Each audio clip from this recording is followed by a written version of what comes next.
Hello students, welcome to Yachna Science classes. How are you all? I hope you all are fine. As you know that we are doing chapter number 8 and in previous class we discussed about the disease AIDS. Today also we are going to discuss a very dreadful disease, that is cancer. Everybody is aware about the term cancer. सबने बहुत सुना है cancer के बारे में, daily life में सुनते रहते हैं कि कैंसर बहुत ही खतरनाक डिजीज़ है, बहुत डेंजरस है, हर किसी के मुंह से तुम्हें ये वर्ड सुनाई देता है। आज हम उसी के बारे में डिस्कस करने वाले हैं कि कैंसर क्या होता है, कैसे होता है, क्या उसके कॉजेज़ हैं, क्या उसकी डायग्नोसिस है, क्या ट्रीटमेंट है और कैसे कैंसर वाली सेल्स हमारी नॉर्मल सेल से अलग हैं। ठीक है, सो first of all we will discuss about the differences of those cells which are normal human cells and which are cancerous cells. दोनों में differences क्या हैं। सेकेंड थिंग हम ट्यूमर के बारे में पढ़ेंगे, कितने टाइप्स के ट्यूमर होते हैं। थर्ड थिंग हम मेटास्टेटिस, एक बहुत ही इंपॉर्टेंट स्टेज है कैंसर की, वो पढ़ेंगे। कैंसर के टाइप्स पढ़ेंगे। कार्सिनोजेंस जो कैंसर कोजिंग एजेंट्स हैं, कोजेज ऑफ कैंसर हैं, उनको पढ़ेंगे। टाइप्स ऑफ कार्सिनोजन, किस किस तरह के कैंसर कोजिंग एजेंट्स हैं जिनसे कैंसर होता है, वो कौन कौन से टाइप्स के हैं। Then diagnosis, how cancer can be diagnosed, what are the different types, and treatment. At last we will discuss about treatment. So cancer is there. Cancer is the most dreadful disease, one of the most dreaded disease in the world. In India, more than million people are suffering from cancer and a lot of them die every day. बहुत सारे उनमें से मर भी जाते हैं cancer की वजह से। If you talk about normal human cell, ये कोई नॉर्मल ह्यूमन सेल है, okay, this is normal human cell. तो इसके अंदर ऐसा क्या होता है कि it become cancerous cell, this normal human cell become crazy, ये क्रेजी हो जाते हैं, मीन्स इसके अंदर म्यूटेशन हो जाती है, some changes occur in DNA, sudden changes occur in DNA, due to which it become cancerous cell. ये क्या बन गई यहाँ पर, कैंसरस सेल्स बन जाती है। ठीक है, ये कोई डाकू बन गई है, गुंडा बन गई यहाँ पे, है ना। तो normal human cell become cancerous cell due to change in its DNA due to mutation. अब वो किस तरह की म्यूटेशन होते हैं, क्यों होते हैं, डीएनए में चेंजेस क्या होता है। अच्छा, अगर हम बात करें कि नॉर्मल ह्यूमन सेल और कैंसर सेल में डिफरेंस क्या है, how it can be differentiated. First difference is on the basis of property contact inhibition. Contact inhibition.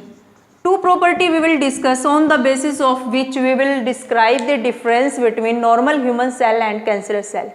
So first property is contact inhibition. Suppose we are taking normal human cell in a petri dish in lab. हमने lab में एक normal human cell ली और उनको grow कराना शुरू किया petri dish में। This cell is growing like this. From this side also cells are growing, and a time reach when they touch each other. When they touch each other, then they stop growing. They stop dividing or they stop growing. This property is known as contact inhibition. Means when normal human cells are grown in petri dish in lab, then when they start touching each other, when they become in contact with each other, they stop dividing and their growth is controlled. This property is known as contact inhibition. But what happen in case of cancerous cells? When they are allowed to grow, to divide in a petri dish, suppose they are growing like this, and when they become in contact with each other, when they touch each other, that doesn't stop dividing and they start dividing like this. वो यहाँ से divide करना शुरू कर देती है, यहाँ से ग्रो करना शुरू कर देती है। Means they don't stop dividing,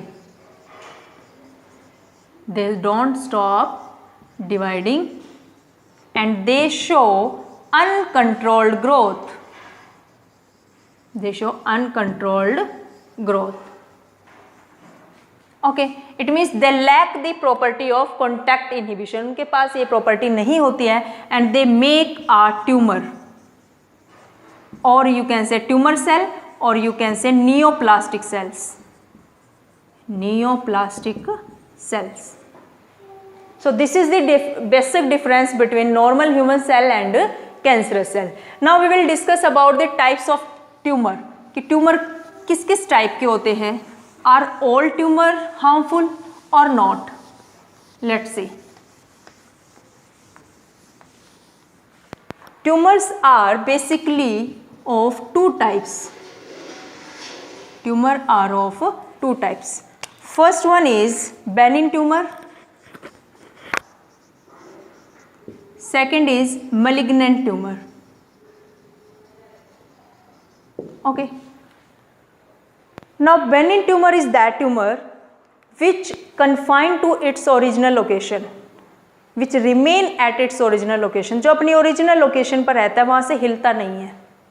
That is benign tumor. It is not dangerous. Never it is dangerous. Okay, it doesn't cause any damage. Like तिल, हमारी बॉडी पे तिल होता है ना, किसी की हैंड पे तिल, like I have a तिल on my right palm. बहुत सारों के तिल होते हैं. तो ये तिल क्या होते हैं? ये भी एक ट्यूमर होता है, but that is benign tumor. समझ रहे हो? That is benign tumor. It do not spread from one place to another place. वो अपनी जगह पे ही रहता है and doesn't cause any harm. कोई harm नहीं करता है. So what you will write in benign tumor? These are not dangerous. They confine to its original position. Confine to its original position.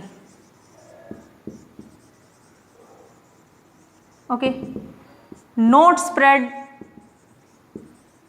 फैलता नहीं है. Okay. But if we talk about malignant tumor, it is very very dangerous. बहुत dangerous होता है. Next thing, spread from one place to another. Like benign tumor never spread, वो एक जगह से दूसरी जगह नहीं जाता है, बट malignant tumor फिरता रहता है गली गली में. ठीक है, this is malignant tumor. It spread from one place to another. Like this is the tumor. यहाँ पर कोई ट्यूमर बन रहा है, सेल ग्रोथ कर रही थी, and this is the tumor here. Now this tumor go to blood vessel. यहाँ पर कोई blood vessel है, blood vessels में चला जाता है, and you know that blood is a transport mechanism. Due to this blood, this tumour go from one place to another. जहाँ पर जाएगा बॉडी में वहीं पर लॉज हो जाएगा. It will lodge in the body, वहाँ पर जम जाएगा और वहीं पर नया ट्यूमर बनाना शुरू कर देता है. This is the malignant tumour. Okay, तो जब ये ऐसे करता है तो एक स्टेज आती है metastasis. Metastasis, it is the most feared stage और most feared property of cancer. सबसे डरावनी और सबसे लास्ट स्टेज जिसको बोलते हैं मेटास्टेटिस होती है. यहाँ पर क्या होता है? This tumour spread from one place to another. Wherever it will go, it will start a new tumour. जहाँ भी जाएगा एक नया ट्यूमर बनाना शुरू कर देगा और वहाँ पर ये कैंसर कोज करेगा. malignant tumor.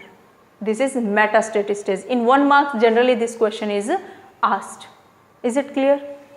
So ये दो टाइप के ट्यूमर हैं जो तुम्हें लर्न करने हैं. नेक्स्ट थिंग इज हम कर रहे थे difference between normal human cell and cancer cell. एक डिफरेंस हम कर चुके हैं कि normal human cell have the property of contact inhibition but cancerous cell lack the property of contact inhibition. Okay, now second property जिसके base पे normal human cell और cancer cell में डिफरेंस होता है वो कौन सी है? Telomerase activity. Telomerase activity.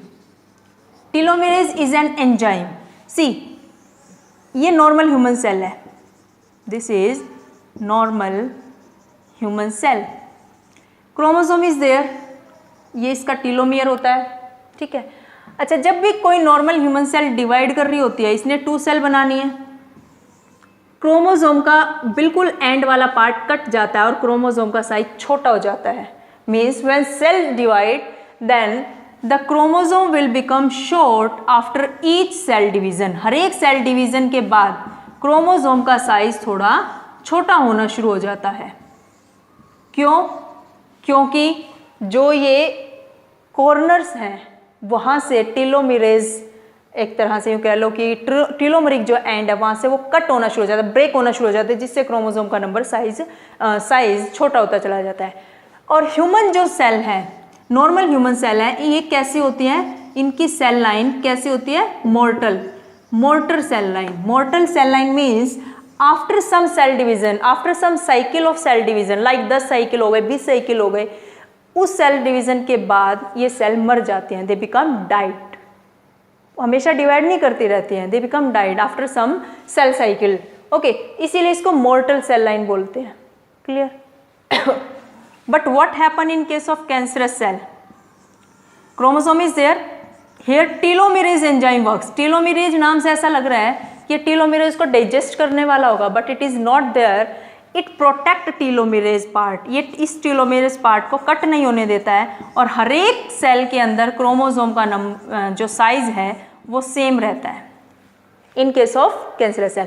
अब सेम रहेगा तो सेल साइकिल चलती रहेगी, कभी भी स्टॉप नहीं होगी, कंट्रोल ग्रोथ नहीं होगी, अनकंट्रोल ग्रोथ होगी।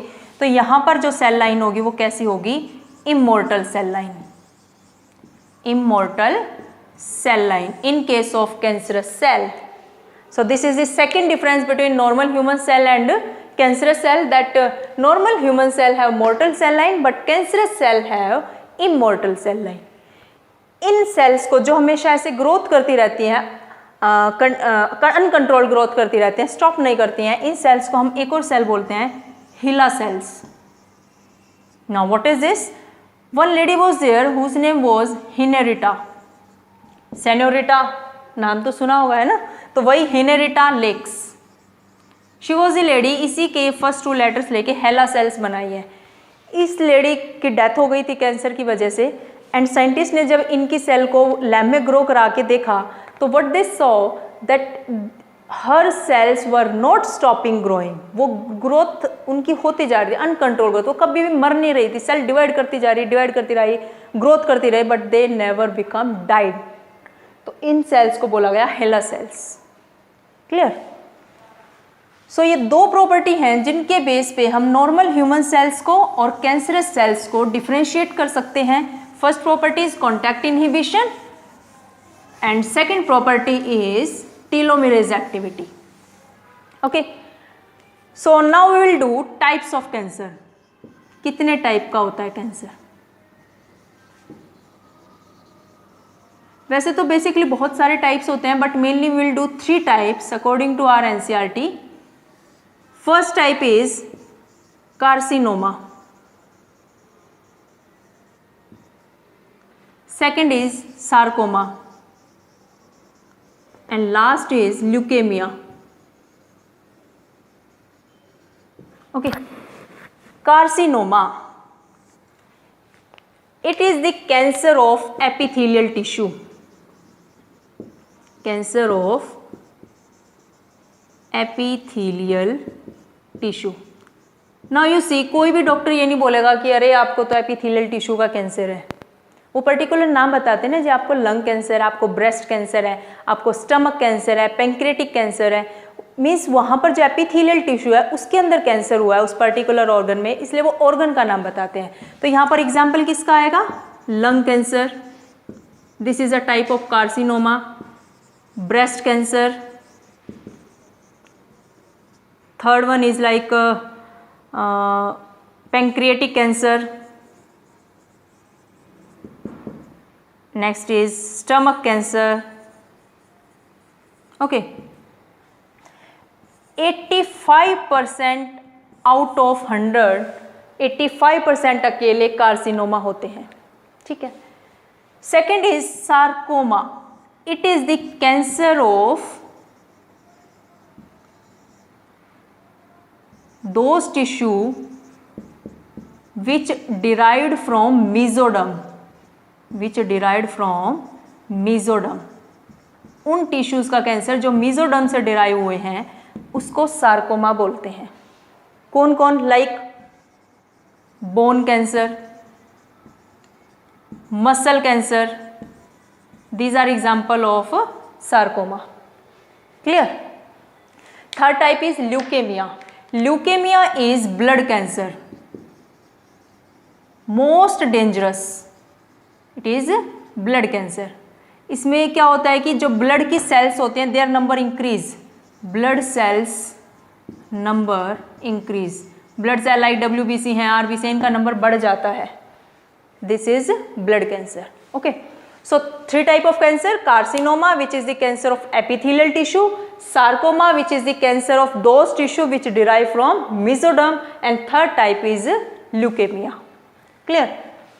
Next thing we will do, causes of cancer. Cancer होता क्यों है? What are the causes?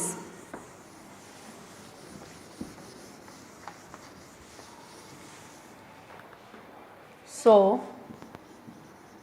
causes of cancer.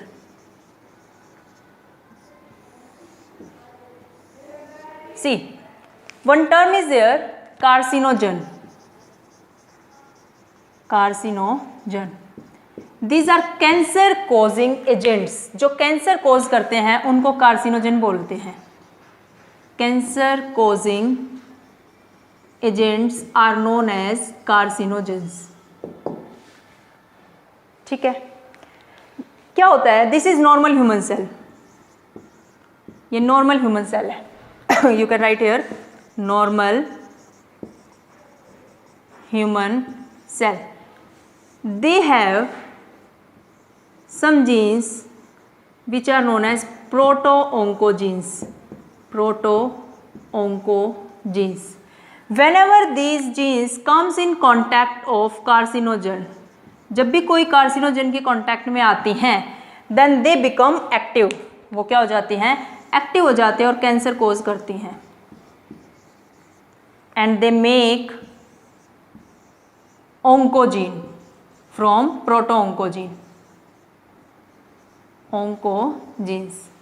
Name is telling, proto word is genuine, it means ये ओंकोजीन इनएक्टिव फॉर्म में है। जब भी ये कैंसर कोजिंग एजेंट्स के कांटेक्ट में आती हैं तो ये क्या बन जाती है? ओंकोजीन। अब हम उन्हीं एजेंट्स के बारे में बात करेंगे कि जो ये कार्सिनोजेंस होते हैं ये कौन कौन से होते हैं, कौन कौन से एजेंट्स हैं जो कैंसर कोज करते हैं, क्या उनकी टाइप्स है। सी, types of carcinogens. These are total of 3 types. First one is physical carcinogen.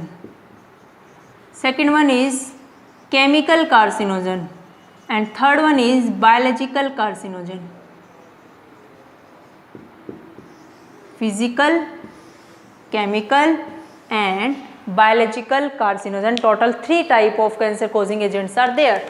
Physical carcinogen are ionizing and non-ionizing radiation. Ionizing radiation and non-ionizing radiations. Means जो भी ये radiations होती हैं, rays होती हैं, these are very harmful for us. Some are ionizing and some are non-ionizing. Ionizing में example डालोगे, X-rays are there, gamma rays are there, which are ionizing radiation and which cause cancer. Second is non-ionizing radiation में example आएगा UV rays, which are very harmful for us, they cause cancer. Chemical carcinogen में only you will learn the example of tobacco. However, many chemicals are there, like those people who are doing dupatta dyeing, textile dye industry में काम करते हैं, they also comes in contact of those chemicals, those carcinogen which cause cancer. But here you are to learn only tobacco. Third one is biological carcinogen. Some viruses are there, biological viruses are there which cause cancer. How they cause cancer? See,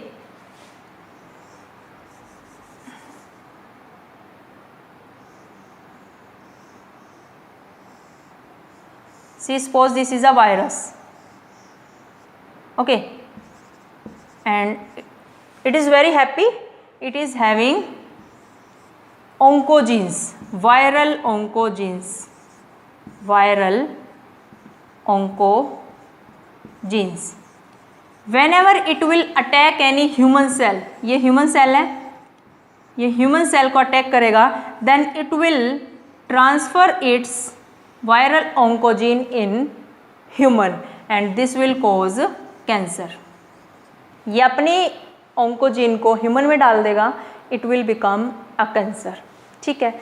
for example human papilloma virus, human papilloma virus, it cause cervical cancer.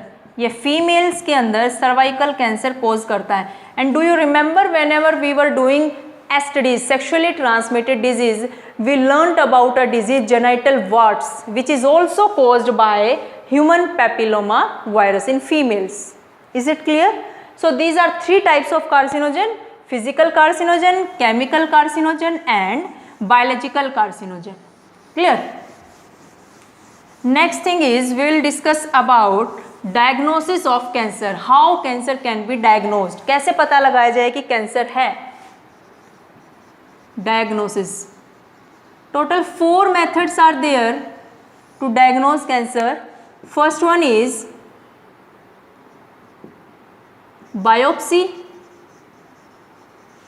and histopathological studies. Histopathological studies. What is done here? जिस part में, जिस organ में cancer है वहाँ से tumour का कुछ part cut कर लिया जाता है. It is cut and then studied under microscope. उसको माइक्रोस्कोप के अंदर उस टिश्यू को स्टडी किया जाता है. ठीक है. What you will see, this tissue will show abnormal structure and function. Abnormal structure and function is shown by this tissue under microscope, which should not be shown by it. जो इसका काम नहीं है, जो इसका स्ट्रक्चर नहीं है, वो सब इसके अंदर दिखाई देगा. This is the histopathological studies. But कहाँ से टिश्यू के पार्ट को कट किया जाएगा? It is not an easy task. कहाँ से कट करे, तो ग्रोथ करती रहती है ना. ठीक है. Second type,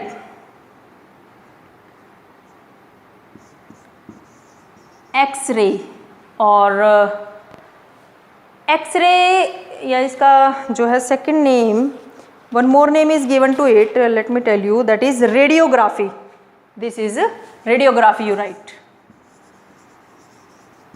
radiography. What is done here? X-ray are used. Now you will say ma'am you were saying that X-ray are a carcinogen. X-ray तो कैंसर कोज करती है. बट व्हाट हैपन्स, जो एक्सरे कैंसर कोज करते हैं वो high intensity पे होती है, then they cause cancer.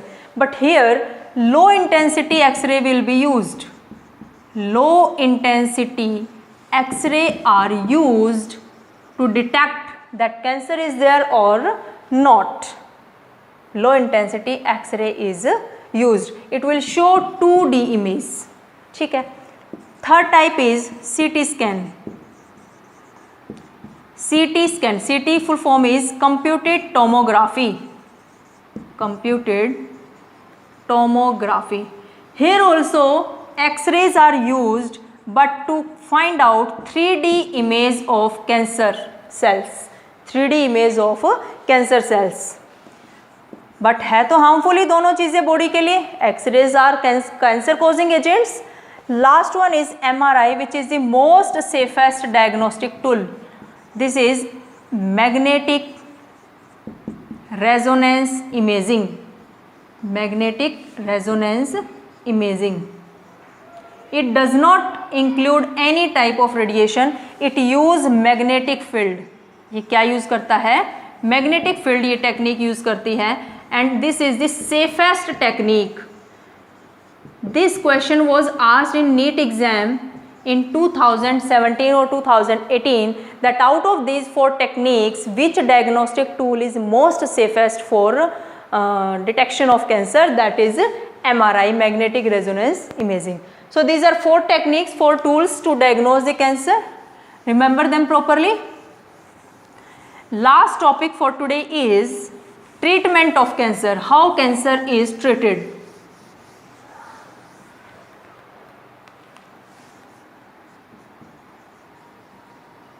Treatment of cancer.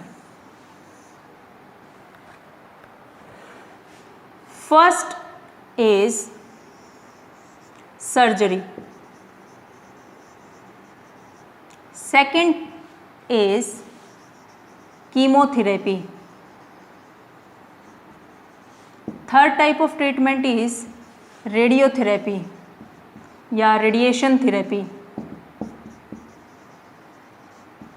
And last one is immunotherapy. These 4 things we are to discuss now. 4 ways of treatment are there. Clear? What happen in case of surgery? जहाँ पर भी tumour है उसको remove कर दो, वहाँ से cut कर दो.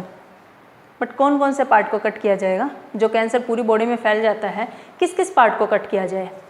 तो ये इतनी अच्छी टेक्निक नहीं है. ठीक है, यहाँ से लिख सकते हैं हम cut the part. Clear? Next is chemotherapy. Here some drugs are used. Drugs used to kill cancer cells. Cancer cells को किल करने के लिए ड्रग्स यूज़ की जाती हैं कि वो कैंसर सेल को किल कर दे. कैंसर सेल्स कौन सी हैं? जो फास्टली ग्रो कर लेती हैं, जो फास्टली ग्रो करती रहती हैं, अनकंट्रोल ग्रोथ होती रहती है. बट क्या होता है, नॉर्मल ह्यूमन सेल भी क्या हो जाती हैं? किल हो जाती है. नॉर्मल ह्यूमन सेल, जो कुछ नॉर्मल सेल्स भी तो है ना ह्यूमन की, जो बहुत फास्टली ग्रो करते हैं. जैसे हमारे नेल्स बहुत फास्टली ग्रो करते हैं, हेयर्स बहुत फास्टली ग्रो करते हैं, हेयर फॉलिकल्स होते हैं, है ना, हेयर फॉलिकल्स. तो ये नॉर्मल ह्यूमन सेल को भी किल कर देती है, क्योंकि ड्रग्स को थोड़ा ना पता है कि नॉर्मल है कैंसर है. वो तो बस उन सेल को किल करने जाते हैं हमारी बॉडी में जो बहुत फास्टली ग्रो कर रही हैं, बहुत स्पीडली ग्रो करते हैं, रैपिड माइटोसिस हो रही है जिनके अंदर. तो हेयर फॉलिकल्स भी ऐसे हैं. तभी तो जो कैंसर पेशेंट्स होते हैं उनके बाल उड़ जाते हैं, गंजे हो जाते हैं, वो है, ऐसा होता है. ऐसे ही बोन मैरो को भी ये हार्म करती है. बोन मैरो डिप्रेशन हो जाता है, एनीमिया हो जाता है. ठीक है, तो जो जो फास्ट ग्रोइंग सेल्स हैं ये सबको किल कर देती हैं. इसमें हम उन ड्रग्स के एग्जाम्पल लिख सकते हैं लाइक विनब्लास्टिन एंड विनक्रिस्टिन. ये 2 ड्रग्स हैं which are used in chemotherapy. And these drugs are obtained from plant, that is means naturally. These are natural. Catharanthus roseus. Catharanthus roseus is the plant from where these drugs are obtained. Clear? Means it is much better than surgery, but not must that best. Third is radiation therapy. Again here radiations are used. Means rays or radiations are used to kill the cancer cells. Suppose this is the tumor. और यहाँ पर जो है radiation gamma rays, हमने gamma rays को use किया to kill these cancer cells, कि ये कैंसर सेल्स को जाके किल कर दे, मार दे. बट आसपास की सेल्स को भी नुकसान पहुंचा सकती हैं. यू नो कि radiation also cause cancer. Last one is immunotherapy. Here what happen, immune system को स्ट्रॉन्ग बना दिया जाता है. इम्यून सिस्टम स्ट्रॉन्ग बना दिया जाता है with the help of what, immuno response modifier. Immuno response modifiers are used to make the immune system more strong. कुछ ऐसे मॉडिफायर बॉडी में डाल दिए जाएं जिससे हमारा इम्यून सिस्टम बहुत स्ट्रॉन्ग हो जाए, कैंसर से खुद ही लड़ने लग जाए. Example is alpha interferons. Alpha interferons. Clear? So these are the 4 methods of treatment: surgery method, chemotherapy, radiation therapy and immunotherapy. But one question I want to ask at last, that why are we much worry? हमें इतनी tension क्यों है? Cell grow करे तो करने दो, uncontrol growth होने दो. What's the problem? डिवाइड करते रहे. What is the problem? But what is that main problem कि नॉर्मल ह्यूमन सेल है और एक साइड में उसके कैंसरस सेल है. नॉर्मल ह्यूमन सेल तो अपनी नॉर्मल ग्रोथ करे, बट कैंसर सेल ग्रो करती जा रही है, करती जा रही है, करती जा रही है. तो करती जा रही है तो उसको तो बहुत एनर्जी चाहिए ना. वो एनर्जी कहाँ से मिलने वाली है? उस न्यूट्रिशन से, फूड से. तो जो न्यूट्रिएंट हम, जो फूड हम खा रहे हैं वो नॉर्मल ह्यूमन सेल को मिलने की बजाय वो उससे छीनने लग जाती है. कौन? Cancer cell. वो सारी की सारी एनर्जी, सारा फूड खुद ले जाती है। And our normal human cell become starve and they become die of hunger, वो भूख की वजह से मर जाती हैं। तो जब नॉर्मल सेल मर जाएंगी, कैंसर ग्रो करती रहेंगी, it will not be harmful for, not be beneficial for our body. That's why we are much worry. Cancerous cells should not be there, normal human cells should be there. Is it clear? I hope this cancer topic is clear. I tried my best. You will learn it from NCERT, make your notes, and this video will be very helpful for your board exams and for your NEET exam. So try your best also for your board exam. And next thing which is very much important, that please like, share and subscribe my channel. Thank you everybody.